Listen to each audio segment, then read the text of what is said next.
श्रुति विप्रतिपन्ना ते यथा स्यास्यति निश्चला समाधावचला बुद्धिस्तथा योगमवाप्स्यसि। जब तुम्हारा मन वेदों की अलंकारमयी भाषा से विचलित न हो और वह आत्म साक्षात्कार की समाधि में स्थित हो जाए, तब तुम्हें दिव्य चेतना प्राप्त हो जाएगी। तो इस श्लोक में भगवान जी योग की उस अवस्था के बारे में बता रहे हैं। एक ये हायर स्टेट है जिसमें बुद्धि स्थिर हो जाती है और जो श्रोतव्य और श्रुत वचनों से विरक्त हो मनुष्य प्रज्ञा की स्थिरता को प्राप्त कर लेता है, यानी बुद्धि की स्थिरता को प्राप्त कर लेता है, तो फिर वह बुद्धि भगवान स्वरूप ईश्वर स्वरूप में जा मिलती है। और वो कैसे मिलती है, तो वो भगवान जी बता रहे हैं कि जो वेद शास्त्रों के आकर्षित करने वाले वचन हैं, कर्म कांड इत्यादि, उनमें मनुष्य का आकर्षण धीरे धीरे, जब हम आध्यात्मिक पथ पर चलने लगते हैं, और क्योंकि हम सब इस ग्रुप में आध्यात्मिक मार्ग के पथी हैं, तो हम सब ये धीरे धीरे अनुभव प्राप्त करते जा रहे हैं। ये हम बार बार बात करते भी हैं कि धीरे धीरे हमें वो बुद्धि आ रही है कि ये जो सकाम कर्म है, जैसे किसी फल की इच्छा से कोई भी पूजा पाठ करना या कुछ और करना, जो वेदों में कर्मकांड में बताया गया है या और शास्त्रों में भी, तो जो आध्यात्मिक व्यक्ति है, आध्यात्मिक पथ का जिज्ञासु है, वो इस बात को समझने लगता है। तो जो ये वेदों में बातें कही गई हैं, तो वो उनसे जब परे जाता है तो वो एक हायर स्टेट है, वो जो जिसमें ज्यादातर प्राणी व्यस्त रहते हैं, कुछ तो बिल्कुल इग्नोरेंट है, पर जो ज्यादातर धार्मिक व्यक्ति हैं, तो मेजॉरिटी ऑफ रिलीजियस पीपल, वो ज्यादातर जो भी अपने कर्म करते हैं पूजा संबंधी आदि, ईश्वर से, देखिए ईश्वर में विश्वास तो उनका है ही है, इसमें तो कोई दो राय नहीं है, जो लोअर स्टेज पे भी है। तो जब ईश्वर में विश्वास है तो वो करते क्या है कि जो भी कर्म करते हैं, यज्ञ आदि या पूजा पाठ जो भी करते हैं, मंदिर जाना, वो किसी इच्छा की प्राप्ति के लिए करते हैं कि जी मंदिर जाएंगे। कोई जैसे मान लीजिए कहते हैं कि 16 सोमवार का व्रत रखता है, कोई सावन के महीने में मंदिर जाता है, बहुत तरह के चीजें हैं। कार्तिक मास में जो फेरी लगती है उसमें जाता है। ये नहीं कि ये चीजें गलत हैं, परंतु वो एक उस लेवल की बातें हैं जिसमें सकाम कर्म है सारे के सारे। और जो व्यक्ति जिज्ञासु हो जाता है, मुमुक्षु हो जाता है, जिसे मोक्ष की इच्छा जागृत हो जाती है, तो उसी ये चीजों से वो ऊपर उठ जाता है। और भगवान जी ये कह रहे हैं कि यहाँ जो श्रुति विप्रतिपन्ना थे, ये यही बात है। श्रुति यानी जो वेद शास्त्र आदि है, तो जो बुद्धि श्रुति की अलग अलग तरह की, शास्त्रों वेदों की अलग अलग तरह की बातों को सुनने से व्याकुलता आती है मन के अंदर, तो भगवान जी कह रहे हैं कि वो सब निरर्थक है, वो गलत है। तो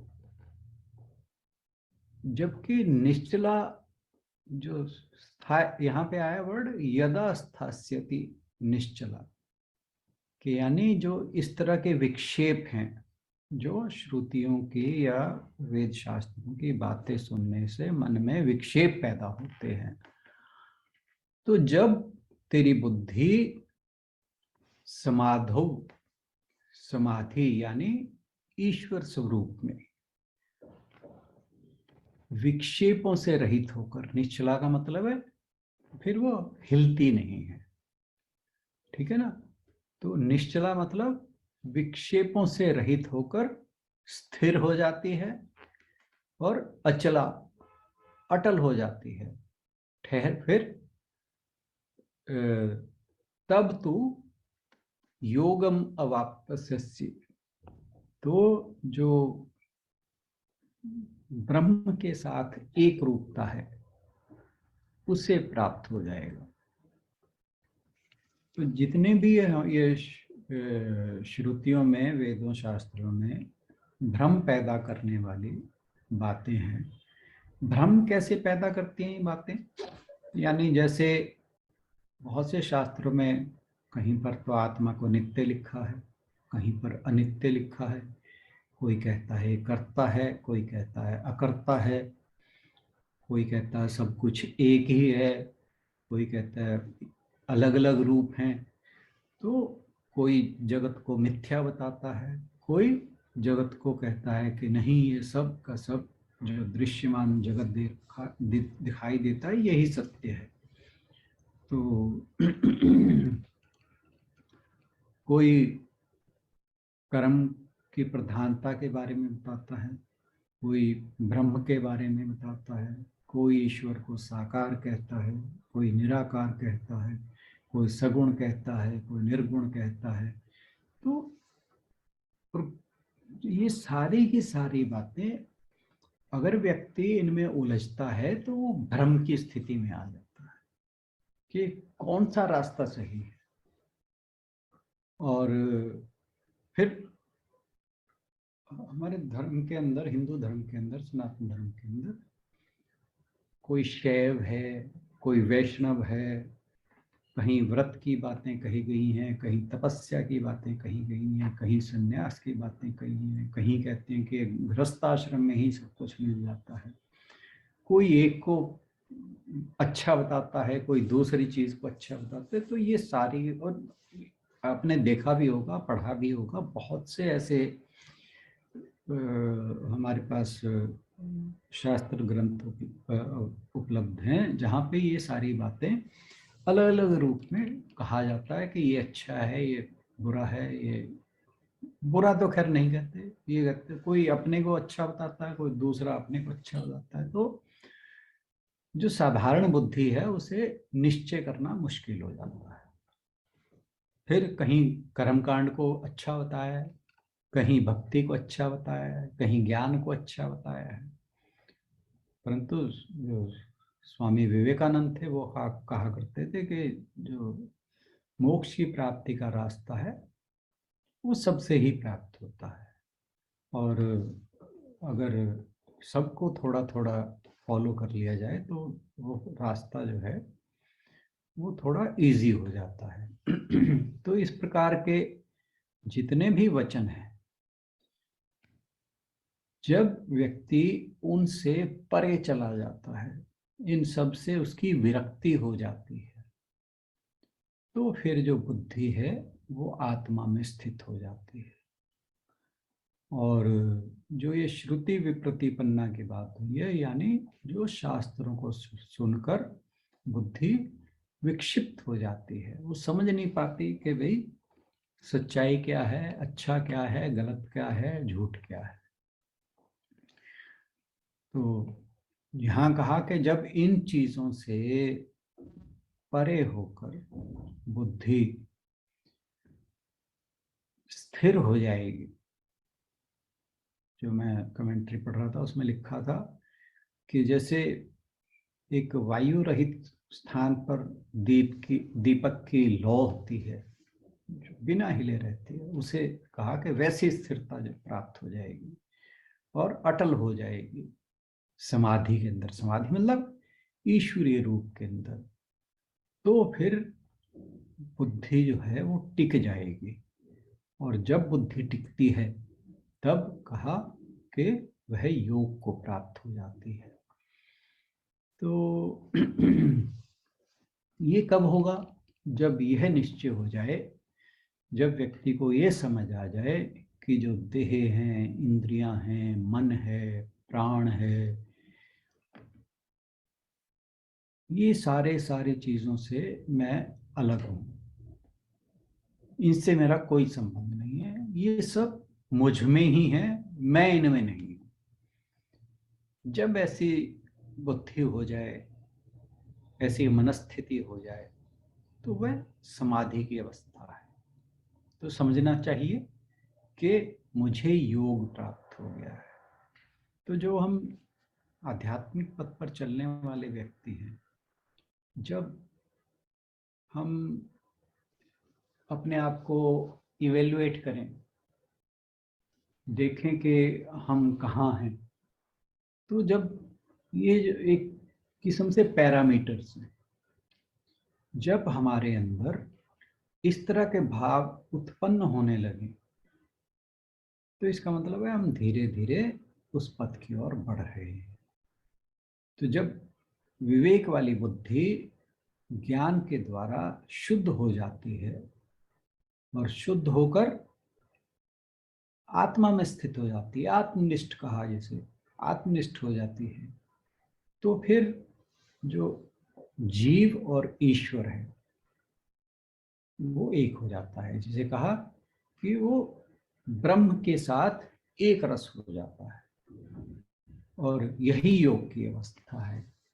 तो यानी योग की अवस्था तब तक प्राप्त नहीं होती जब तक बुद्धि में अस्थिरता है, यानी जब तक बुद्धि स्थिर नहीं है तब तक योग की प्राप्ति होना मुश्किल है। मुंडक उपनिषद में एक बात आई, वो मैं शेयर करता हूं, कि जैसे भिन्न भिन्न नदियां गंगा, यमुना, सरस्वती इत्यादि नामों से बहती हुई समुद्र में जाकर अपने नाम और रूप को त्याग कर मिल जाती हैं, तो फिर उनके भिन्न भिन्न नाम का पता नहीं रहता। इसी प्रकार विद्वान भिन्न भिन्न नाम रूपों को त्याग कर उस परम दिव्य परमात्मा में जाकर लय हो जाता है, यानी उसके साथ एक रस हो जाता है। जैसे मैं ब्राह्मण हूँ, मैं क्षत्रिय हूँ, मैं दलित हूँ, मैं शूद्र हूँ, मैं वैश्य हूँ, मैं राजा हूँ, मैं शैव हूँ, मैं ब्रह्मचारी हूँ, मैं सन्यासी हूँ, मैं गृहस्थ हूँ, मैं राजा हूँ, मैं रंक हूँ, मैं बुद्धिमान हूँ, मैं मूर्ख हूँ। ये सारे के सारे जो नाम रूपों के अलगाव हैं, विभिन्नता है, जब व्यक्ति योगस्थ हो जाता है, योग में स्थित हो जाता है, फिर ये सारे के सारे भेदभाव, अलगाव, विभिन्नता, अनेकता, ये सब खत्म हो जाती है। और जब व्यक्ति अपनी चंचल और विक्षिप्त बुद्धि, चंचल और विक्षिप्त बुद्धि कब होती है? जब वो अलग अलग तरह की बातें सुनता है जो हमारे शास्त्रों में कही गई हैं, तो वो निर्णय नहीं कर पाता कि वह ठीक है कि गलत है। परंतु जब उनसे परे जाकर उसकी बुद्धि स्थिर हो जाती है और आत्मा रूपी समुद्र में जाकर एक लय हो जाती है, तो लगेगा, तो ऐसा होगा कि जैसे योग की प्राप्ति हो गई। और अब पहले तो इससे कुछ पहले श्लोकों में बताया कि जो बुद्धि युक्त कर्म है, यानी वे कर्म जिसमें कर्म योग है, यानी निष्काम भाव के कर्म के, पहले दो से योग कहा, ठीक है ना, वो था जो योगस्थ कुरु कर्माणि स्मत्वं योग उच्यते। फिर आया कि योग कर्म सुकौशलम।